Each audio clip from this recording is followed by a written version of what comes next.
వరకు చెప్పుకున్నాం. అయితే గుండె ఏ భాగంలో ఉంటుంది, ఏ ఏ ఏ విధంగా షేప్ ఏ విధంగా ఉంటుంది మీకు ఐడియా ఉందా? గుండె షేప్ పిడికిలు అంత ఉంటది కానీ షేప్ అడిగేది కరెక్ట్. అది కూడా షేప్ ప్లస్ ఆకారం అడుగుతున్నాను. కరెక్ట్ గా చెప్పారు మీరు. మన గుండె ఎలా ఎంత షేప్ లో ఉంటుంది, ఏ షేప్ లో ఉంటుంది అంటే మనం గట్టిగా మన పిడికిలు బిగించుకొని పెట్టుకున్నట్లయితే ఆ పిడికిల పరిమాణంలో ఎవరి పిడికిలు అంత పరిమాణం వాళ్ళ గుండె ఉంటుందని చెప్పి మన శాస్త్రాలు చెప్తున్నాయి. సో ఆ విధంగా ఉంటుంది.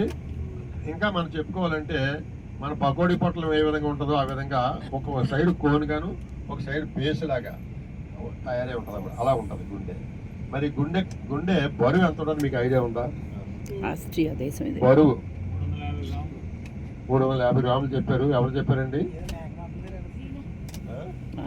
వెరీ గుడ్ చెప్పారు. ఇంకా కొంచెం ట్రిమ్మింగ్ చేయాలి దాన్ని. 350 300 వంశీ చెప్పాడు, చాలా కరెక్ట్ గా చెప్పాడు. వంశీ 300 చెప్పాడు.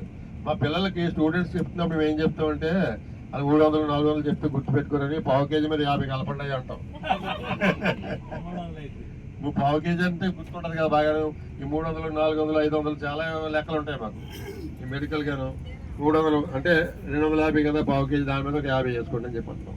ఈ విధంగా 300 గ్రాములు ఉన్నటువంటి పెద్దవాళ్ళ గుండె తీసుకున్నట్లయితే ఉన్నటువంటి గుండె డైలీ మరి ఎన్నిసార్లు కొట్టుకుంటుందండి?